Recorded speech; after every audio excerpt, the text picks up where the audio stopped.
If you've been wanting to dive into any of Batman's sidekicks, this is the box set to buy. Hey super friends, Jake here with the Brave and the Boys, and today we are so excited to do an overview for the Batfamily Year 1 box set. Now this is super exciting because a lot of these books have been out of print almost my entire time collecting, and I don't think there's any better place to start if you want to start reading Batgirl, Nightwing, or Robin. And if you want to know where to start reading Nightwing, you can watch our Where to Start Nightwing video here, but let's dive in. So Robin Year 1, Batgirl Year 1, and Nightwing Year 1 have all been out of print for years, but Nightwing Year 1, the deluxe edition, just got reprinted about a couple weeks ago. So we'll compare the trade paperback box set to the deluxe edition of Nightwing Year 1. So what is it? These are the three books written by Chuck Dixon and Scott Beatty. Robin Year 1, which came out in 1990 to 2000, and then Batgirl Year 1, which came out in 2003, and Nightwing Year 1, which came out in 2005, which we've covered recently, and you might have seen me mention that this box set was coming.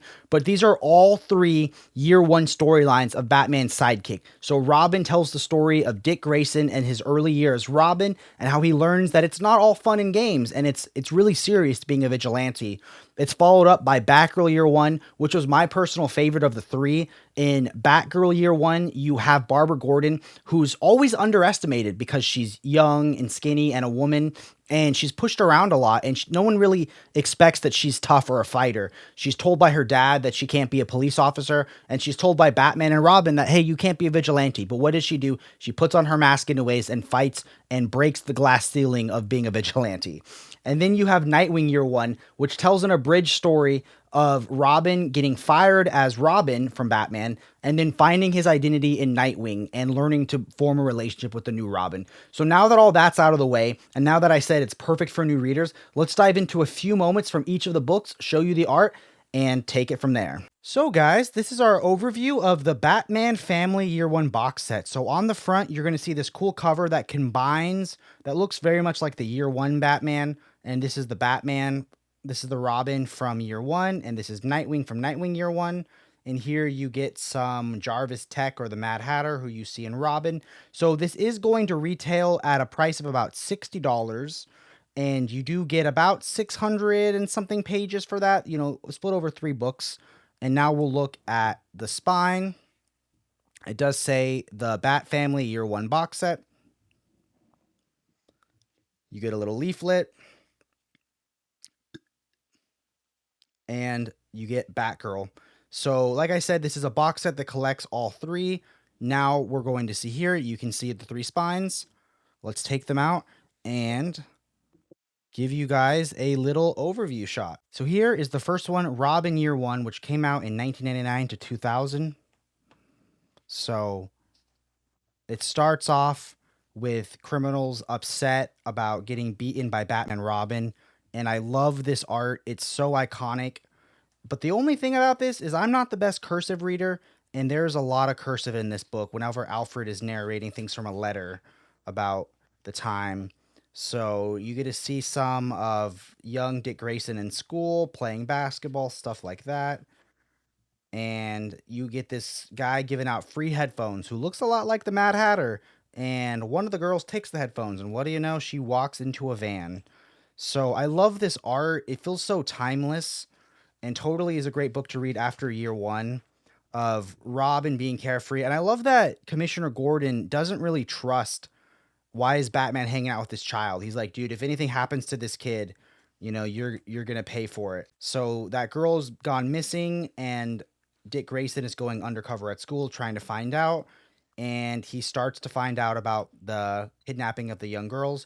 But Bruce Wayne is at a fundraiser, so he has to break the rules and investigate it on his own. Which, you know, if you know anything about Batman, you're his soldier, and you have to follow the rules. So he goes on this little sea-doo to try to find the missing girls, where he finds them. So we'll jump ahead a little bit. So this part's important. You have Batman and Robin meeting Commissioner Gordon, and he's like, hey, Two-Face is back at it again. And he kind of puts the worm in Batman's ear that, you know, Two-Face isn't Killer Moth or Condiment King. Maybe a child shouldn't go fight him. So he tells Robin, he's like, hey, I think you need to sit this one out. And that's really upsetting for Robin. So the only thing about the Robin year one is the tone shifts kind of a lot. Like here when they're fighting Two-Face, of course Robin doesn't listen and goes to save him. Robin gets like the crap beat out of him, and it's kind of dark when you're thinking that they're like beating this child, and of course Batman breaks out and kind of tells Robin, "Yo, I shouldn't have a child get beat with a bat anymore. I don't think this is safe anymore. I don't think you can be Robin. Robin's done." And that's really upsetting for Robin, who, because I mean, that's like his father, it's also his mentor. So you have Robin kind of going out on his own, and that's the rest of the book. We'll jump ahead to the next one. But what does Robin do when he's no longer Robin? What does he do to reclaim the mantle? And what does he learn along the way? Those are kind of the important themes. And we'll go to the next one. Now, before we jump into the next one,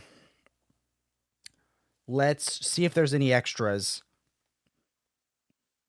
So here we get some sketches, which are awesome. Some of the villains, some of the characters. Here you get to see some inks. Cool. Let's jump into Batgirl. So now we have the sequel, Batgirl Year One, which was my favorite. So this was done by Scott Beatty, Chuck Dixon, Marcos Martin, and Alvaro Lopez. This came out in 2003. And to me, this had the best story, which is weird because if you were to ask me who my favorite character is of those three, I don't think Batgirl will be number one. But Batgirl jumps around in time a lot, so you get little flashes forward. So this right here is her fighting Killer Moth at a costume party, which is her first night in costume. And then it jumps back and you get to see her life. And she's really frustrated at her dad because her dad's on the way to be commissioner and he could make her being a cop really easy. And he doesn't. He thinks one cop in the family is enough.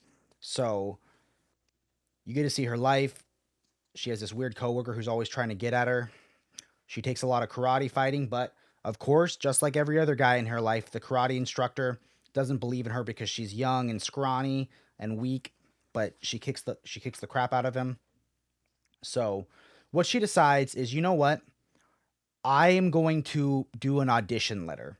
So, she gets her dad's code to the JSA headquarters and decides I'm going to sneak into the JSA headquarters and leave a letter for Black Canary because maybe Black Canary, a fellow female superhero, will be my mentor.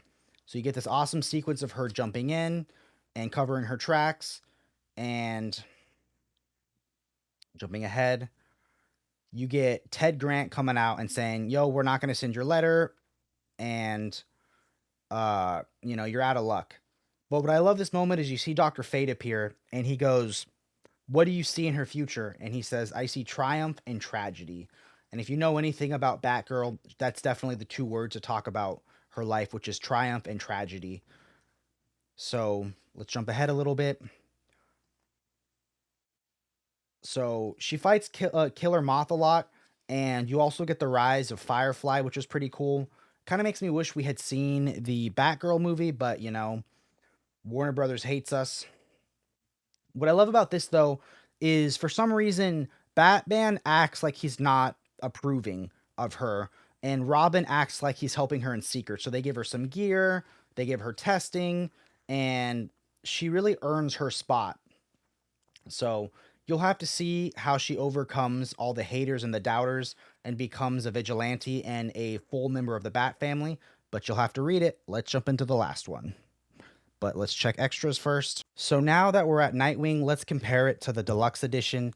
As you can see here, I do have the exclusive Dan Mora cover because Dan Mora is one of my favorite artists.